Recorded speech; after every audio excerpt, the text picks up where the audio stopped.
Welcome to A-Bomb to Zzzax. With me, Colin Holt.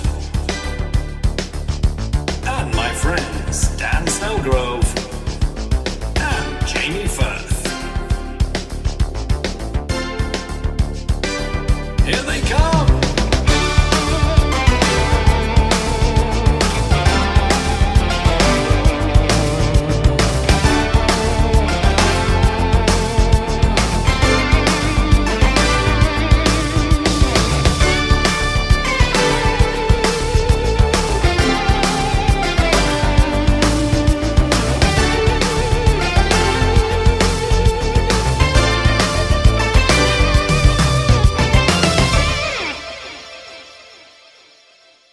Hello, dear listeners. Welcome to A-Bomb to Zzzax, my favorite Marvel character, where we journey through the Marvel Comics universe via its many wonderful, weird, wacky Weasley characters. I'm here once again with my friend Nick Kirk, aka Nick Crick.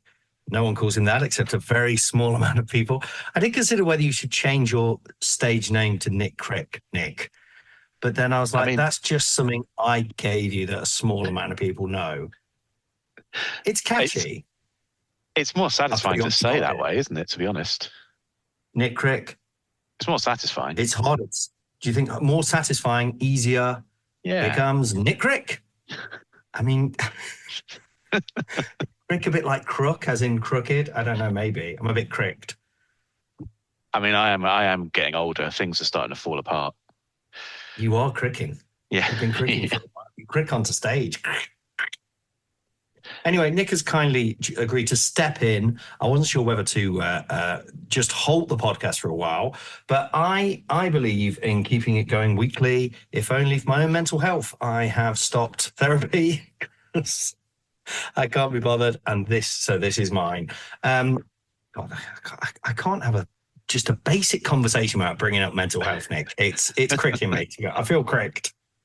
I'm cricking right now. So Jamie, our friend Jamie Firth, is still without Wi-Fi in the new house he's moved into, and he's just moved house. You know, I'm not going to make him do a bloody podcast about comics.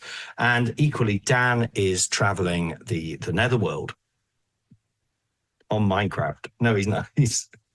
I hear a lot. My kids are very into Minecraft. I hear a lot about the nether. Have you played Minecraft? No, many years ago, my youngest stepson used to be massively into it, so I used to hear terms like that, and thankfully, I don't have to hear them anymore. There's like a block. There's just a thing. I look at it. Obviously, I like comics. I love computer games. I love all sci-fi. I love all that shit. But I look at it's like, I mean, I say it's a block. It's literally blocks, isn't it? I've got a block on blocks. I just can't compute what's going on in my own brain. And then also that they get to the nether pretty easy. That's meant to be the final zone, but it's just like this underworld that exists. I can't understand it. And they have these conversations. It's horrible. They have these conversations. I don't know what they're talking about. Anyway, enough about Minecraft. That's not what we're here to do. We're here to talk about three characters going via the A to Z on the Marvel Unlimited app. The next three in the list are Alicia Masters, the Ancient One, and Anelle. Anelle was quite hard to find any information on. Alicia Masters, however, pretty famous character. I'd say within the comics world, she has been in a movie. Let's put it that way. She's female, obviously. She's 5'4". She's but 49.9 kilograms. I don't know who's decided this, but that's what I found on this website that weighs women in comics. Not just women, anyone. That'd be funny, just a website of women. That would be incredibly creepy, actually. So she's 49.9 kilograms. A horrible moment yesterday, Nick, or possibly the day before. Went to my gym class. They've got a scales there. I've been touring the country. I'll be honest, I went to Winchester. I've got to that point where I decided a healthy meal would be a pie and chips. I've just lost any sense of what is a good thing to eat. And I'm afraid to say I've gone up to 100 kilograms. 100. Gambit, as we discussed in our episode, which we never finished, so we're going to go back to, is but 81 kilograms, and he's my height. I'm obsessed with kilograms. They're like Minecraft to me. So anyway, she has strawberry blonde hair. How lovely. Brown eyes, and she was created by Stan Lee and Jack Kirby the Greats in Fantastic Four, the first ever proper Marvel comic, issue 8. So she's proper. She is part of the fabric, the glue that binds the Marvel universe together in many ways. And in that sense, she's been around the blocks of not the Minecraft block. I've got blocks coming out of my ears. She's been around. Sounds bad. She's worked with a lot of. She's fallen in love with a lot of superheroes. She's worked with a few. She's been rescued by a lot.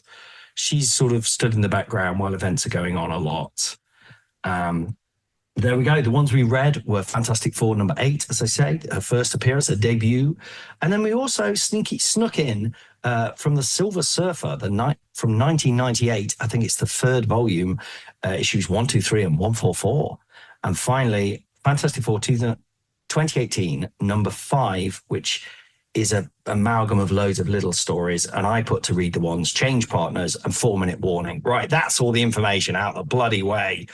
So Alicia Masters, Nick, did you know much about her before? Are you a Fantastic Four fan? I know you're a big X-Men fan. Not massively. I've tried every now and then to get into Fantastic Four and can't really seem to crack it. I did know her because when I first started reading comics, I read the UK Secret Wars reprints. So Secret Wars and Secret Wars 2. And Secret Wars as in the 1980s, the original. Yeah. Okay, is she in that? I couldn't read past the first one of that. It was so boring.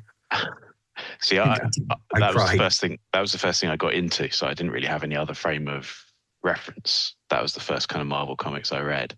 Yeah. But they carried on after the original Secret Wars and reprinted Secret Wars 2 and loads of tie-in issues. And they started to reprint some Fantastic Four ones in that. Right. So I then read. It was at the time where the Thing, by staying on this Secret Wars battle world, could remain human. So he decided to stay behind. And then Alicia Masters ends up with Johnny, the Fantastic Four instead. So that was when I kind of first came across her. That period. Okay, yeah. That whole period. But do you know the twist in that period? I do. I didn't know the time, but I do know the twist. Yeah. Okay. So a bit about Alicia Masters. Famously is in love with the Thing. She's completely blind. I think blind from birth. I don't know whether that explained. I meant to look that up, but I completely forgot. She is completely blind, but an incredible sculptress. She sculpts throughout Marvel history, sculpts a lot of the superheroes, starting with the Thing, which I guess is interesting sculpt, but then she's just sculpting like Captain America and stuff. And they all look very good, including but I don't know a sensitive way to put this, but I saw she'd done a sculpture of Captain America standing aloft. I'm like, does that mean she's felt his legs? Etc. Yeah, and look, she's a lot better than the blind. She's a lot better than the blind sculptor of Lionel Richie from the Hello video as well.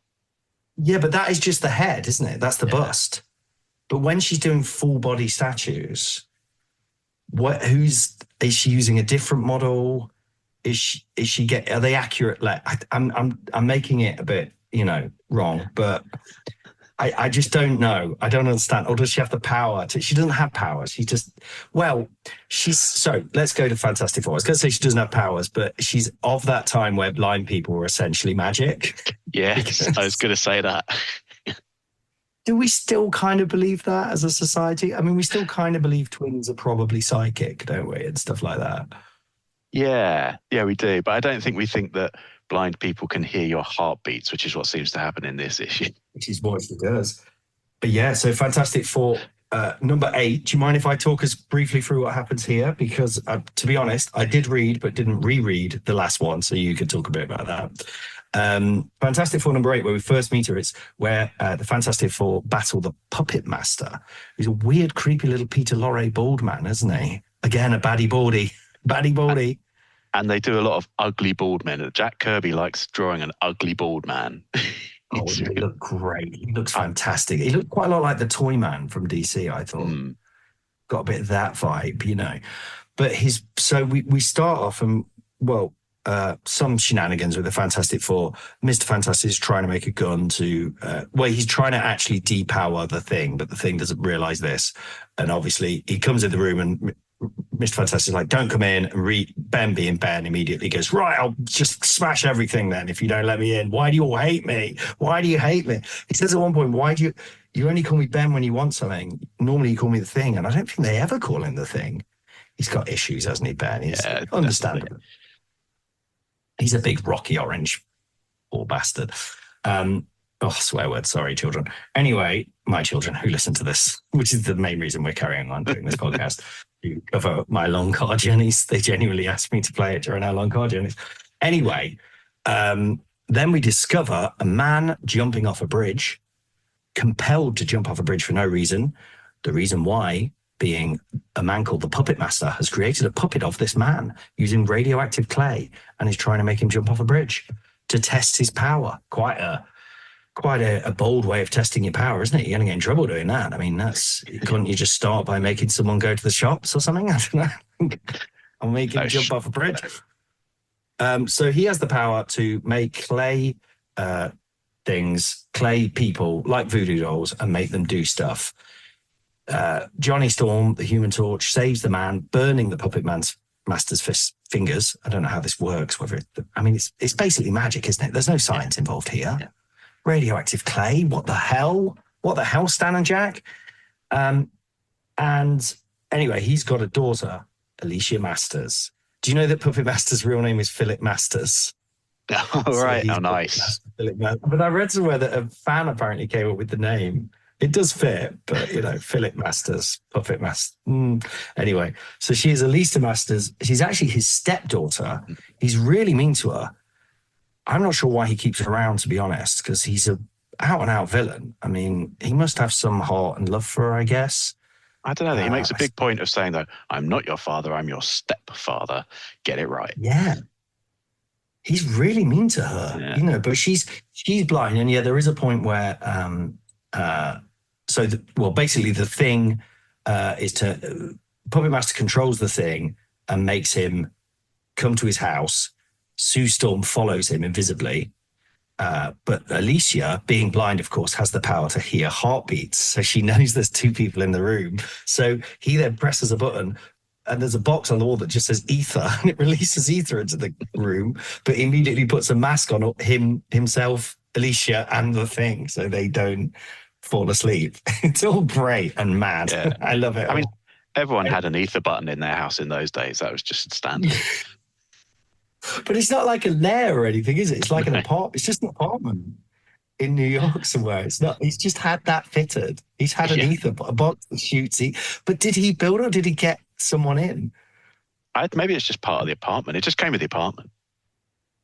Everyone just had an ether button back then. Yeah. It's like who was it? Was it H.H. Holmes, the serial killer who built like a murder-built hotel? Did you hear about this? Have you ever heard this story? It's true. He's a true character. I think it's been, it's been exaggerated in legend, but he literally made a hotel with sort of death traps and stuff in. Nice. Like, not a good bloke. Terrible stepdad. So anyway, Alicia. Alicia, by chance, looks exactly like Sue. And Puppet Master says it's easy with my intelligence to make a costume and perfect wig. I'm not sure. Like, what? God, you can do anything. You know what I mean? Just because he can make radioactive clay things, can he immediately make a perfect wig and costume? Anyway, he does. I guess it's Shakespearean in a way, isn't it? Mixing up the two people who look similar. That's a lot of coincidence there. Anyway, Ben and Alicia go back and Mr. Fantastic realizes what's going on. Takes him a long time to hang on, that's not Sue. It takes him ages to spot that his own wife is just another woman in a blonde wig. Yeah. And similarly, Johnny for his own sister. And his own sister, that's true. Yeah. The person they're with all day, every day. And I mean, that says a lot about where we're at with everyday sexism at this point in 1961, doesn't it, really? The woman is literally, you can't even remember what she looks like. She's just the woman on the team. I can't quite picture her face, but I know she's blonde, is where we're at. Anyway, eventually they go back to the puppet master's house. Oh, Alicia ends up back with the puppet master. I can't remember how, but to cut a long story short, puppet master decides he's going to create his ultimate puppet, which is just a puppet of him as a king, as a king of the world. Yeah. So I don't know how that works, that he just makes there's a lot of metaphysicalness required, isn't there? To suddenly, if I'm using the word metaphysical right, that suddenly the whole world just sees him as the emperor if he creates a puppet that is him as the emperor. It's all fun though. I'm happy. None of this upset me. It's all stupid, but I like the stupidity. Anyway, Alicia realizes this is wrong, tries to snatch the doll off him, and then in the process, he somehow trips over her hand and dies. Yeah, I don't think the physics of that quite worked out. I feel that takes about 3 seconds. Yeah, she drops the doll and then goes to reach it and just immediately trips over her hand and falls out the window and dies. It's wonderful. It feels a lot like they've got to the point where they're like, oh, we've only got 4 panels left. How do we end this? He trips over and dies? Yeah, that'll do. Yeah, and to be honest, it kind of does do. I don't think you need long endings. I like it. It's still slightly in that era of comics where they kind of got the EC horror comic feel, maybe. Do you know what I mean? Where it's like, do you know what I mean? Where the baddie kind of dies hoist by their own petard kind of thing. You know what I mean?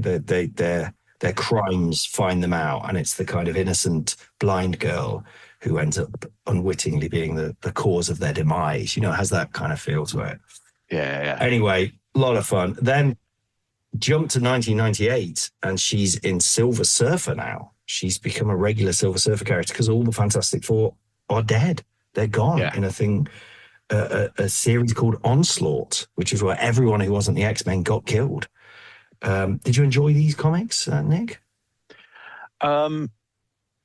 It was okay. I wasn't a big fan of the whole Onslaught, Heroes Reborn kind of era anyway. It was their attempt to kind of reboot Fantastic Four, Captain America, Iron Man, and Hulk, I think, by sort of putting them in a different universe and starting again and effectively killing them off in the main universe. And nobody liked it, and they came back after a year. But it was interesting because like Silver Surfer's got a history with Alicia Masters as well, hasn't he? Something to do with when he first appears as Galactus's herald, she sort of talks him down from being the bad guy. Yeah. So to explain her history for a minute, you know, after meeting Ben, she immediately kind of falls in love with him just through touching his craggy face. And they make the point that he becomes human for a minute and then becomes the Thing again, because the chemical that Reed was making made him human, but only for like a minute. And she doesn't really like him, but she can sense, because blind people can sense innate goodness. It is that thing of turning them into kind of magical martyr victim type. Do you know what I mean? Like angels, because they're blind, sort of thing. They can kind of sense if someone's good or bad. But then when he turns craggy again, she likes him. She likes the cragginess. So that's explained right from the beginning. Anyway, when Galactus attacks Earth and Silver Surfer turns up, it's Alicia who discovers him. He crashes into her apartment, and then she kind of falls in love with him. So she likes shiny silver men. She basically just hates human skin. I think it's her hideous. She's basically. Maybe it's much slimier to blind people's magical fingers. Yeah, she likes to sort of, she's just a tactile based person. Any kind of other material on a person, she's like, right, I'm in. You're my kind of person. Yeah. Which is kind of interesting, I guess. Yeah. But anyway, in this new Silver Surfer, they've all died. The Fantastic Four have seemingly died. She's grieving them. And then Silver Surfer turns up and he's quite commanding of her because he's forgotten all emotion. He can't remember how to feel emotion. I don't know why. But it's a shock. And then he sort of does all the goodness. He does something that he sort of couches as being a gift to her, in that he restores her sight, but for about 30 seconds, and just says, "Does it go again at the end?" Yeah, he just says, "Oh, sorry, I can't do it longer than that." That's your lot.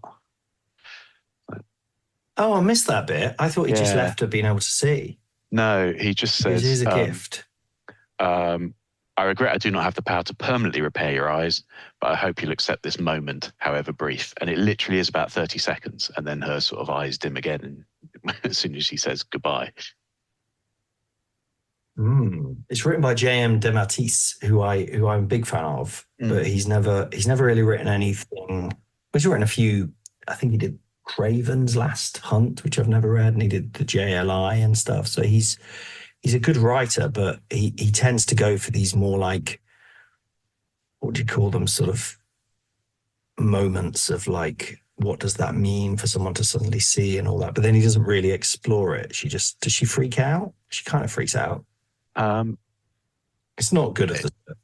It just sort of says that she's like alone again in darkness, which feels a bit mean to sort of just leave her. Leave someone that's grieving and had their sight restored and taken away again, and then he sort of buggers off. Feels a bit. Yeah. Jump into 144. He then, without in the microverse, which I never liked the microverse. Have you read anything with him? I cannot understand it. I've tried to sort of. Are you a fan of cosmic stuff generally? The microverse, to explain, is like in the Ant-Man Quantum Mania film. It's kind of like it's like in that Men in Black thing. It's like a universe inside an atom type idea. But I can't quite agree with the stakes because I'm like, well, maybe this makes me a bit wrong. But like, as in, because it could just get flattened though at any point, couldn't it? I don't really get how atoms work. We need Dan. Yeah. We need Science Corner. I think atoms are good and we need them. That's the extent of my science knowledge there. We've exhausted mine. Yeah. Oh God, we need them. Yeah. I'm constantly protesting destruction of atoms. It's terrible. Well, I mean, it does actually cause bombs, doesn't it? So that is quite bad. It's definitely a problem. But they're in the microverse. There's a character called Psycho Man. He's up to no good. He's sort of got the Silver Surfer hostage. And the only bits with Alicia is where she's met this guy called Cypher. His name is like CY-PHRR. Maybe there's another P and possibly a B. I think it's Cypher. It's just cipher. Just lots of extra letters, extra consonants all over the place. So she's flying around with this robot guy, and he's apparently fitted her out like a superhero with cosmic awareness. She can now see all of time. Not bad. It's pretty good. And she can fly. So she really is a magical. She really is a magical blind person now. They're really leaning into that, aren't they? And they're flying around. So yes, she's a character I feel they need to every now and again power up and give these, because I guess when she first appears in that first panel, she looks like a giant, which I love. I think it's just a bad drawing, but the door's drawn really small, so it looks. I like the idea that she's freakishly tall, but she's not. She's only 5'4", as we know. But she's, So dear Alicia, I have a lot of fondness for her, because she's a mainstay of the Fantastic Four. She's got a lot of love to give. I didn't like this one as much with them trying to turn her into a superhero. Yeah, the Silver Surfer one where they're trying to make the Cypher. Yeah, I wasn't keen on that. I don't feel that's like the best way to use her. She's much more interesting when she's just a relatable human that the team deals with. You think so? Yeah, I guess so. I mean, it's like a lot of characters, kind of like the Ancient One, which we're going to come to in a sec. A lot of the characters from the 60s are just quite problematic now because it is just like, she's a blind girl. So you've got to try and give her some agency and stuff. And obviously it's quite cack-handed maybe to just go, well, let's make her a super-powered. Let's give her the power. So she's still blind, but she can see time and space. What about that? Yeah. Fair enough. I mean, better than nothing, I suppose. In fact, arguably a lot better than nothing. And then, but getting to Fantastic Four 2018, number 5. So this is finally Ben and Alicia are getting married. Yeah. As we said, there was a period in history where she married Johnny Storm, which is a real shock at the time. And that is obviously Ben's best friend. Real betrayal. I don't think Ben was happy about it. Don't know how that came about. Don't know why she suddenly liked Johnny Storm. But then they retconned it that she turned out to be a Skrull because they realized that was an awful idea. So she turned out to be a Skrull who we'll get to if we ever get to Elle, which is, I mean, very unlikely. Lyja. Her name was Lyja. I think Lyja or Lila or something like that. So what did you think of this one, Nick? Do you want to chat us through this? Now, we brought Alicia up into the modern age of 2018. Yeah, so this one, like you said, is sort of it's a selection of different stories all themed around the wedding of Ben and Alicia and sort of leading up to that. What I liked about this one is like one of the stories, what was it called? Change Partners. Yes. Highlighted something that I thought about when I was reading the previous one, the Fantastic Four 8 that Alicia first comes up, where we were talking about the fact that, you know, stick a blonde wig on her and she's Sue. I like the fact that this one kind of explicitly referenced that there is clearly something between sort of Ben and Sue, and that might initially be why he was with Alicia, but then ultimately, Ben says, she's not you. She's not the same as you. She's a different person, and I don't like her because she looks a bit like you. He does say that, does he? Yeah. I can't quite remember exactly.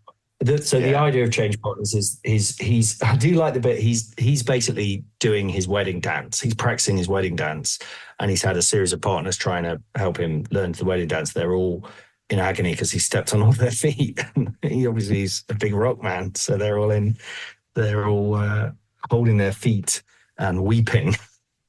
And Sue steps in and teaches him how to dance, I think.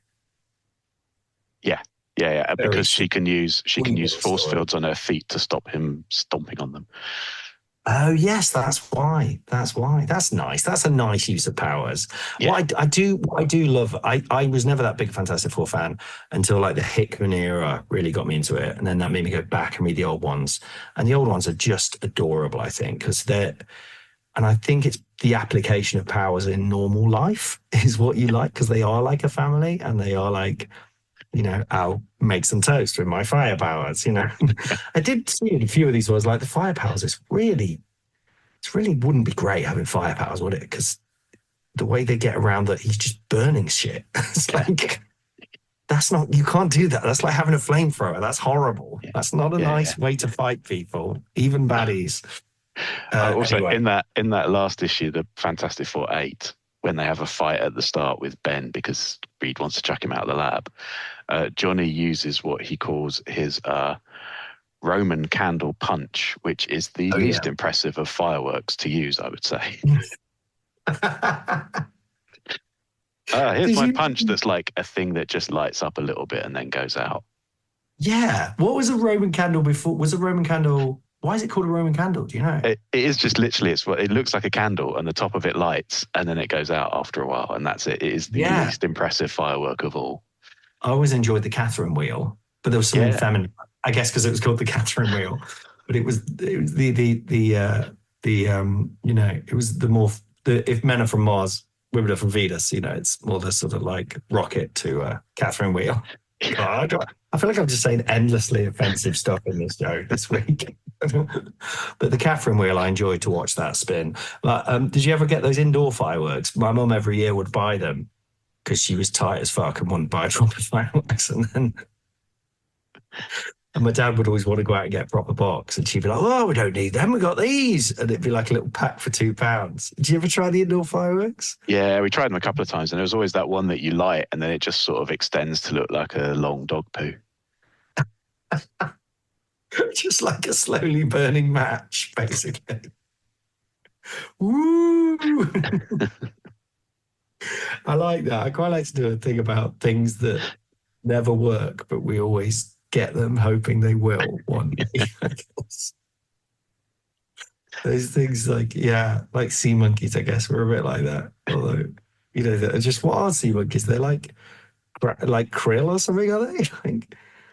Yeah, I think so. Basically, they're like, they don't look like the kind of monkey things on the box.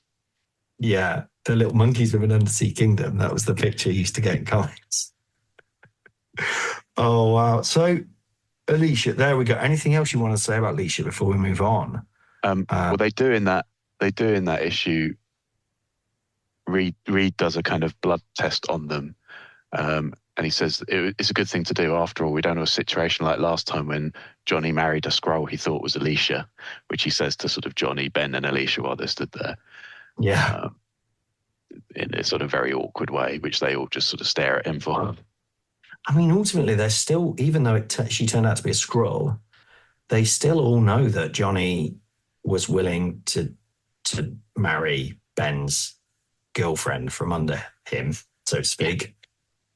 So it's still pretty eggy, right? There's yeah. I like that though. I like with comics, it's like with soap operas, you know, that no matter what terrible ideas a writer had 20 years ago or 30 years ago, you still got to incorporate it somehow and just act like, yep, that's fine. Like most of the X-Men have dated each other at this point in some way, shape or form. Yeah. A lot of them have, haven't they? Storm dated Wolverine for a while. Yeah, that was the one I was going to bring up. You get weird combinations like that after a while where it's like, why not Wolverine and Storm? Yeah, okay. Why not? Sure, why not? I mean, you've got to think of something, haven't you? God, this is what I always think. Like, we sit here talking about these comic books, or, you know, we moan about the, you know, new bad ideas they've had or whatever. But it's like, I would have no idea what to do with any of these guys. And where do you start? You've got to write 24 pages a month of all this stuff. That's a lot to come up with. No, it's a lot. I really admire that. The more I read them, even the mad old ones, in fact, the mad old ones even more, because they're just like scrabbling any old shit down. Do you know what I mean? So Alicia Masters, there we go. There was a series called Earth X that came out in the 90s, which was like kind of a future world where she had married Ben and they had 2 rock babies. And again, they're given her, everyone in that world becomes a superpower mutant. And again, she's got the power to like see time. Or something. Like her power has to be related to the fact. Does everything about me have to relate to the fact that I'm blind? Yes. I haven't read Earth X, but when you said rock babies, I'm imagining like the little rock creatures from Neverending Story. Yeah, literally that. Like little Ben Grimm's running around in like caps and like baseball caps and stuff. Because they're by that point they're like 10. It's kind of weird, and you can't help but think, you know, how does any of that work? Let's not think about it. Don't think about it. No one wants to give birth to a big orange rock, but she did. Or maybe they start normal and grow the rock. That's what I would say. Yeah, for the mental image, let's go with that. Yes, let's go with that.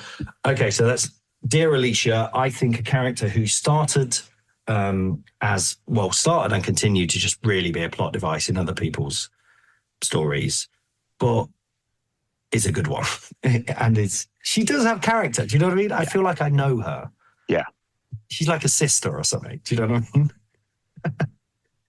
I feel like she's more rounded than most of the other plot device characters. Yeah, even though she's kind of, I mean, I'm not blind. I don't know, but I don't know whether blind people would take heart from Alicia Masters' existence as a character, or whether it would just be like, all right, yeah. Another sort of obvious trope. Is it what? Because the thing is with the 60s version, there is that element of just sort of going, oh, he's hideously ugly, but we like Ben. So, oh, don't worry, a blind girl can go out with him. And obviously she's really attractive. She looks like Sea Storm. She can't just be plain, you know. But I think even with the 60s version, she's still a sculptor at that point and an artist. So she's already... Yeah, she's already got her own life rather than just being. Yeah, and she becomes like quite. She pops up in the Anelle one as well, doesn't she? And she's quite. I don't know. She has agency. She's connected to it. She wants. I mean, everything she does just revolves around the Fantastic Four and what they're up to. But still, I guess until very recently, I guess most comic book readers wouldn't want to read a day in the life of Alicia Masters just doing normal stuff. But actually, I think that could be quite good. Yeah. That could be quite nice with the kind of indie. I bet someone's done an indie comics version of that. It probably is. Yeah. So there's Alicia. Right, moving on to the ancient one. Real name, Yao. I don't know if that's how you say it, but apparently that is his real name, Yao. Yao? Yao? I've forgotten letters. Yao or Yao. I didn't get time to check how to say it. I'm offending everyone this week. He's 5'11", 72 kilograms. Okay, reasonable. Brown eyes and completely bald, apart from a lovely long grey beard, created by Stanley and Steve Ditko in Strange Tales number 110 from a very long time ago, from 1963, I think. But he is in that's the C story only, which is also the first appearance of Doctor Strange and Wong and Nightmare. It's quite an issue. They pack a lot in about 6 pages. Yeah. I didn't realize Doctor Strange had that short an introduction. Yeah. There's nothing, and you don't learn anything about his journey. I think that's maybe like the 3rd or 4th story about how he became Doctor Strange. So the story essentially is a man is having nightmares every night, and he's heard about this man called Doctor Strange who can help, which makes Doctor Strange seem like a therapist. And actually what he does in the end is just therapy, isn't it? But that's by the by. Doctor Strange goes into a trance and basically goes into the man's dreams, discovers this sort of death-like figure who is the man's evil that the man has done, which is why he's having the bad dreams. But unwittingly, he meets Nightmare, who looks really cool in these ones. He's like you can't really see his face or anything. He's got red eyes on this horse with red eyes. He's sort of this spindly green clothed with a cape character. Looks a bit sort of Sandman, actually, doesn't he? A bit Morpheus. Yeah. And while Doctor Strange is in this trance, the man realizes that Doctor Strange has discovered his secret and is going to shoot him.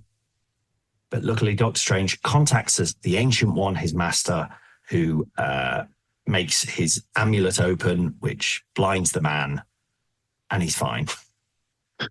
And then we discover the man has been robbing people. Well, they say, talk to Mr. Chang, doesn't he? Was it Mr. Chang? Ask Mr. Chang is what his evil says. So you've got 2 characters in the Nightmare realm. You've got his evil, which just looks like death, and then which I guess is quite Dickensy, and then you've got Nightmare. Yeah. And so Doctor Strange tells him to confess, and you'll never have nightmares again. Or it's the only way you'll sleep ever again. So there we go. That's the story in a nutshell. But the Ancient One, Doctor Strange goes to visit him to get some help with this case.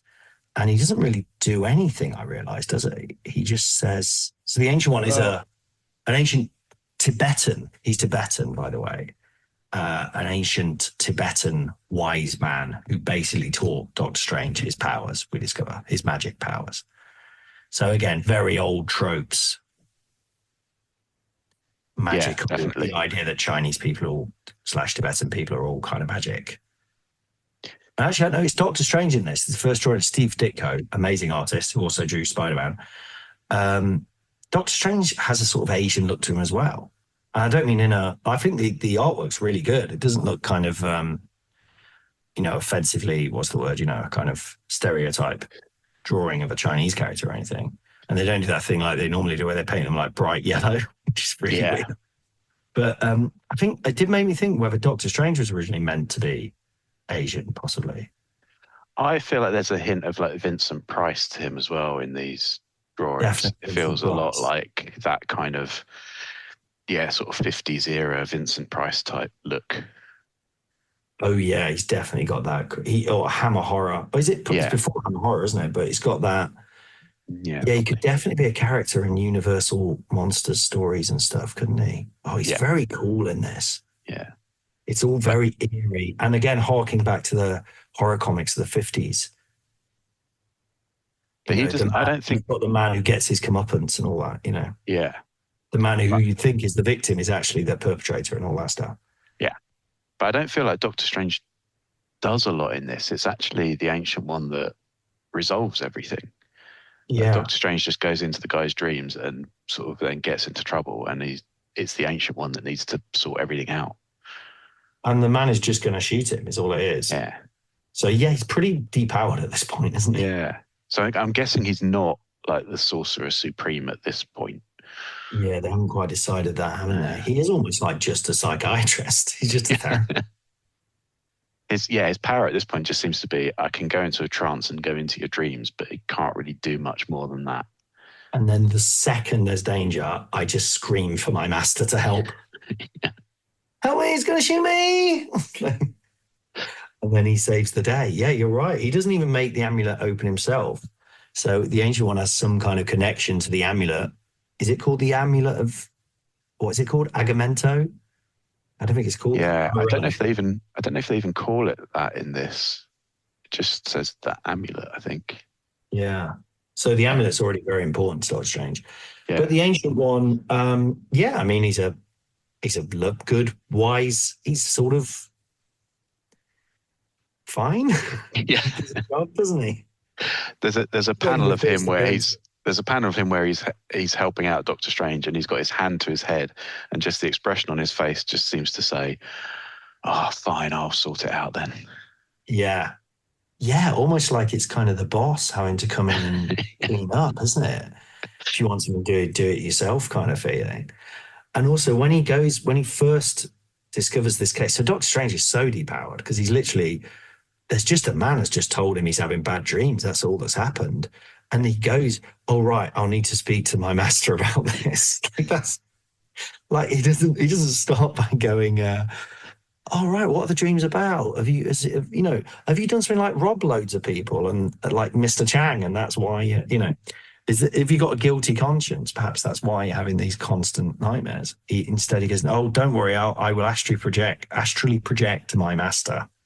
Yeah, I'll refer you to the area manager. Just hold on a second. Yeah, yes, immediately goes to the manager. Like, I'm not even gonna, whoa, this is too big for me. This is too big for Doctor Strange. You're having bad dreams? Oh, no, I'm sorry. But yeah, it's interesting how his powers have increased over the years, isn't it? Literally just panics. Can't do that. It's like when you go, if you stay at a hotel or go to the bar or any situation, stay at a hotel, go to the bar. The two situations are. Yeah.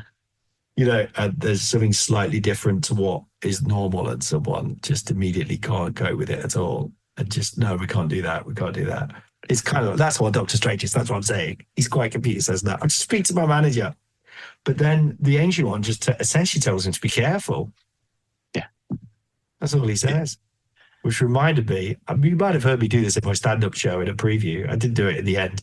But there's a bit in this self-help book I read called Start with the End in Mind. That was the bit in the book, which is the idea you imagine you're on your deathbed and your grandchild comes to you and asks you for advice, how to live your life. And you're meant to say, people say like, always be kind or whatever, things like that. I went to my mum and I said, "What would you say?" I explained it to her. I said, "What would you say?" She went, "Be careful." That's her only advice. Just don't even say what to be careful of. Like what? Just be careful of everything because you just don't know. And that's what the Ancient One says to him. So it made me think of my mum. Just don't do that or any of the other. Solve these dreams. Just be careful, right? Just don't do anything stupid. Oh, don't go into the nightmare realm. Oh, he's gone into the nightmare realm. Okay. I'll make the amulet flash. So there we go. That's the Ancient One. He pops up later in Doctor Strange 2018, number 10. He's died loads of times, by the way, and then come back. And I think at the start of this, he died and was traveling the nether realm in Minecraft or whatever.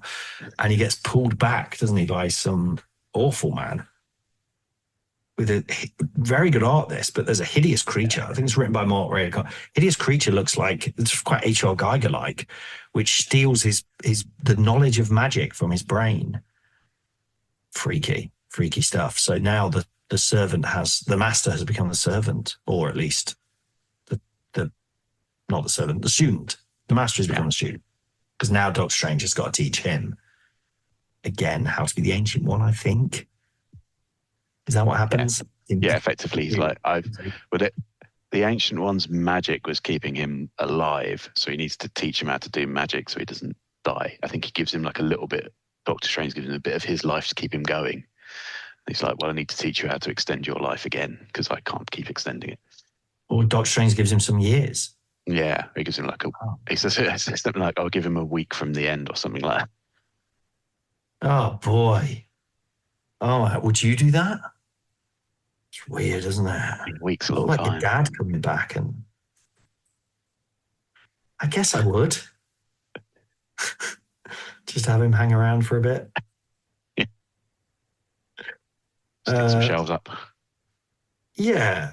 I mean, literally that is the whole crux of my show. So I guess if I could magically give him a week of mine, it would be a lot of pressure on him to make it count though, wouldn't it? He's literally stolen all my life. Yeah, what are you going to do with it? Disneyland? Never took me before. Well, we did go to Eour, didn't he, to be fair? There you go. I wasn't hard done by. Anyway, that's the ancient one. Oh, by the way, little interesting fact, retroactively, he first appears in Amazing Adventures #1, right? Which was written in like the 50s. And that's got a character called Dr. Droom, who becomes Dr. Doom. I think he's Dr. Droom, then he becomes Dr. Doom, but he's not that Dr. Doom. And then he comes back as Dr. Druid, who is, do you remember him? He was like an 80s Avengers. I quite liked him because he's bald. He's a bald but a goodie. Obviously, he turns out to be a baddie. Obviously, he turns evil almost immediately. But he's like the original Doctor Strange.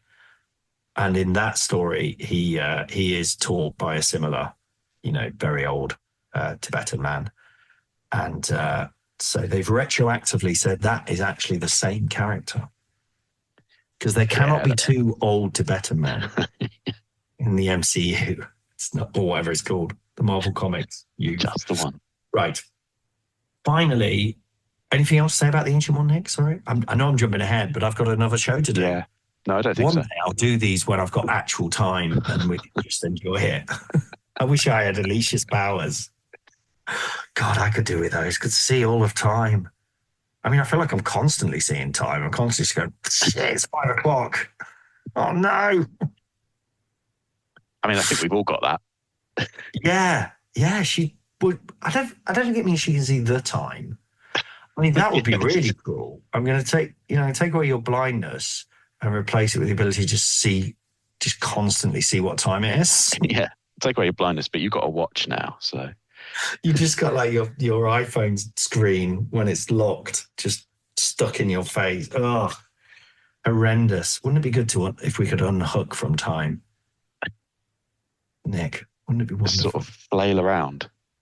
What? I don't know. I don't understand how that would work. Like Mr. Soft, just flail. Yeah. Why would we flail around? Maybe we'd flail. I don't know. Like it's just flail around anyway.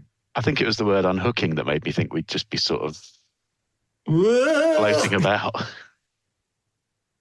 I'm not sure what I meant. I guess I meant the ravages of time, those weeks that we lost. Is there anyone would you give your last week of life to? This has gone very, very deep. Podcast about Marvel Comics. You would do that for who is dead? I mean, Sherlock Holmes never existed. Why did I say Sherlock Holmes? I meant to say Shakespeare. Shakespeare. I feel like lots of people would give him extra weeks. He'd be around for ages. That's a fun story. Jim Henson. It'd be nice to have Jim Henson back. Jim Henson. You give a week of your life just to get him to. You go, come on, what are you going to make? Labyrinth 2. They've rebooted Labyrinth with Tom Hiddleston. Oh, we'd have time to talk about that. I feel like I mentioned that last week. Finally, Anelle. Anelle is all green everywhere. Skin, hair, eyes, it's all bloody green. She's like the blue man, but the green woman. She has a variable height, although she does have a weight, which is 52 kilograms. So, I'm going to move on from this kind of like obsession with kilograms. It's really not healthy for any of us. She was again created by Stan Lee and Jack Kirby in the pages of Fantastic Four number 37. Here she comes. It's Anelle. So what do you think of Anelle? I mean, I don't know if she does that much. So she's the partner of an evil Skrull who's trying to usurp the king. She's the king's daughter, but he's trying to usurp the king, but she doesn't initially. The king's name's Dorek 7. Dorek 7. Yeah, or Dorek the 7th, I guess. But yeah, I don't know.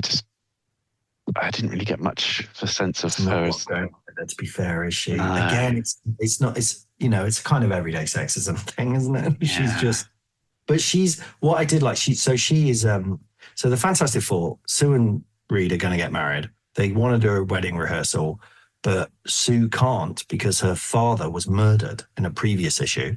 This is true. She's not making it up, by the Skrulls. And she can't rest until they go to the Skrull home planet, get one of the Skrulls. The Skrulls are an alien race, by the way, in case you didn't know. Get the Skrulls who did it, and I don't know, beat them up, I suppose, or like put them on trial. So I think she's proposing. I mean, it's a big ask, isn't it? She's quite, I hate to use the phrase high maintenance, but she's asking a lot of Reed here. I mean she does love building rockets, to be fair. So she's definitely applying, she knows what he wants. She's appealing to his skills and his hobbies. Yeah. Look, he loves any excuse to build something and go into space. That's right up his. Hang on, does this involve building a rocket? Yes, I'll do it. So they build a rocket, and he explains very quickly how rockets work in this new Marvel era, as in they go through a bubble or something. He goes, let me explain it to you, Ben. And then it doesn't make any sense. Anyway, they go, Dan, if Dan was here, we'd understand. So they go to the Skrull homeworld, and you discover Anelle, who is the princess, as we said, and he's called Morag, was it? Or Morat? Morat, I think. And she says, I love you. I don't know why I love you so much, Morat, because you're an awful man. You're the worst man, and you're so cruel. My heart says I love you, but my head says no, and Father doesn't want us to be together. And then he says something like, don't even worry about it. I'm the best warlord on the planet. And then starts shooting a load of defenseless animals on this planet, alien creatures. And she says, why are you shooting all those animals? And he's like, see what a brilliant huntsman I am. He's quite Gaston, isn't he? Yeah, it's a properly toxic relationship. It's a horrible relationship. But she doesn't say anything like, I like the bad boys or anything. She just wants, because normally that character, the sort of warlord general, and she's the king's daughter, it would be that the king was making her marry him, right? That would be the normal. But in this case, it's the opposite. The king knows he's got schemes. Yeah. So she is the one in love with him. Anyway, long story short, the Fantastic Four turn up. There's a lot of shenanigans, and they end up, in the end, Morag gets shot by the king's men, and Anelle jumps in the way of the lasers, but doesn't die because Sue creates a force field around her, which I thought was quite a cool little moment. Yeah, I like that. I like that we couldn't quite tell what was happening either. They didn't explain it first. As often they'll go, I will create a force field around her and then she will be all right. In this case, they just do it. And then you go, oh, great, Sue saved her. Brilliant. She's very upset. She's very sad about this. Lo and behold, it turns out he was the man who killed Sue's dad as well. So, yeah, there's that nice bit where the king says, well, begrudgingly, I'm in your debt. What can I do to repay you? And they were like, well, we're looking for the person that killed Sue's father. And they were like, oh, well, that was him. That's it. Job done. All right, then off you go. Which you go, do you have proof of this? I mean, you just, what a coincidence. Oh, well, debt solved. Off we go. Yeah. And so, he's done all right. Doric the 7th has really come out on top in this thing. He looks like a big frog man as well. Looks like a right prick. So. And then point about the Skrulls, the Skrulls don't quite have that weird chin bum thing. No. But actually, I think the normal ones do, as in the guards and stuff. But the Anelle, because she's a princess, has to look beautiful. Even though she's green, but she still looks beautiful and doesn't have a bum chin. And Morat's also got one of those kind of stereotypically. Can a bum chin ever be beautiful? Morat's also got one of those. It's like 5 bums. It's like a five bum chin. The multi-bum chin. The 5 bum chin. Wait, sorry. What was that, Nick? Morat's also got one of those stereotypical long twiddly villain moustaches as well. Yeah. It's almost like they're wearing disguises, like they're Skrulls, but they're wearing... I mean, that could be an interesting, very Alan Moore type story, couldn't it? That they're actually just behaving like how they think humans do in old movies. Yeah, he definitely looks like an old school villain, Morat. I did love the bit where he just started shooting the animals. Like, not that I agree with shooting animals, even alien ones, but it's just like he does that to try, because she's questioning whether she should be with him or not. And he's like, yeah, look, I'm shooting loads of animals. She's like, what are you doing? I just love you so much. So if you're not sure about me, I'll shoot a dog. Does that help? Now what do you think? Now you put your fears aside, my love. I have just killed a dog. It's all fine. Lovely. So that's Anelle. She does apparently, I looked ahead, she does come back and she falls in love with Captain Marvel, the original, as in the male Captain Marvel, who is a Kree during the Kree-Skrull War, which was a whole thing. And her dad's very unhappy because they're fighting the Skrulls. But the Super Skrull disguises himself as Marvel so Marvel can escape or something. Anyway, they escape. They fall in love and they have a baby. And then Captain Marvel dies of cancer quite soon afterwards, famously in the comic book I've never read, because I just find a lot of the Jim Starlin, even though he's, the cosmic Jim Starlin stuff, I really want to read it. And every time I sit down and go, I'm going to do it all, Adam Warlock, all that stuff. And it's just kind of hard, isn't it? It's like trying to read the Bible a bit or something. It's like, here we go. Anyway, so Captain Marvel dies. Anyway, her child is Hulkling from the Young Avengers, which you might know. Bit of a spoiler there, but in the Young Avengers, there are it's a brilliant book, The Young Avengers, and there's a series of books, a series of characters, and you're trying to work out basically who their mum and dads are, and none of them are who you think they are. But here's a Captain Marvel and Anelle. Even though his name is Hulkling, so you think obviously Hulkling's his dad. No, it's not. He's a Skrull. That's why he turns into the Hulk. Doesn't quite make sense, but there you go. So that's Anelle, and then she dies. She gets killed somehow. I think horribly. if in doubt, go with horribly. It's sad, isn't it? I hate when horrible deaths in the world. Right. Well, there we go. Anything else to say on any more of them? No, the only thing to add on that one was after Sue kicks off that whole "we have to go into space to get revenge," at the end she says, "Oh, well, actually, I realise revenge isn't so sweet after all. We probably shouldn't have bothered." Thanks, Sue. But Ree's just happy. He just wants her to be happier. He wants her to be happy and quiet. He wants her to be quietly content so he can build his big rockets and his laser guns and try and his pipe. Fix his friend. Yeah. Try and fix his friend, but only for a bit, because actually he wanted to be a really strong man so he can join in the fights. Okay, let's stick him in the order, buddy. So first of all, who's the first one? Was... I've forgotten. Alicia Masters.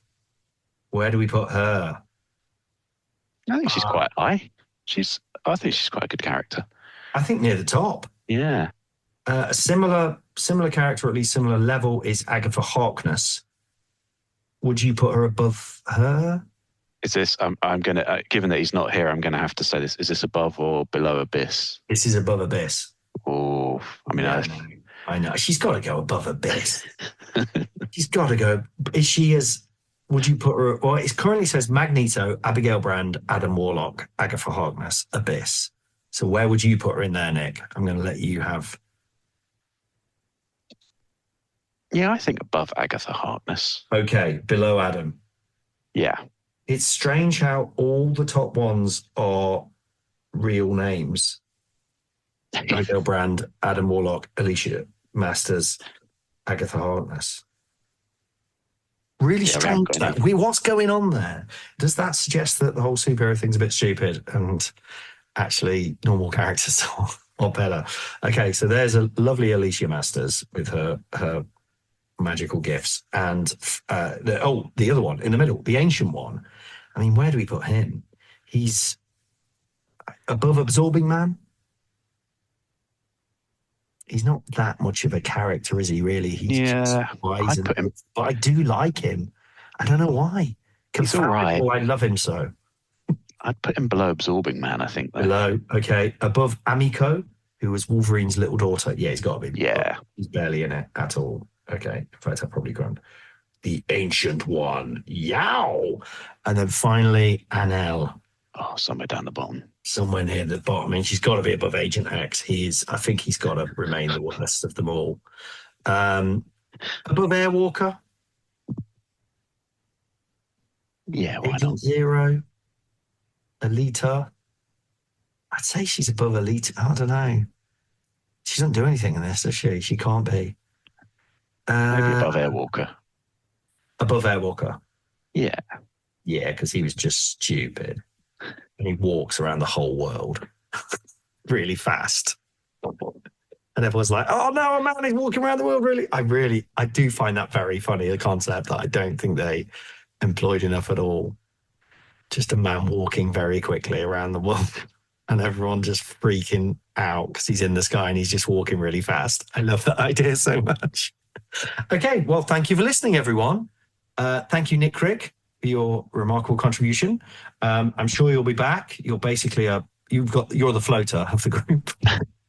Happy to float. Happy to float away. All right, buddy. See you next time. Goodbye, everyone.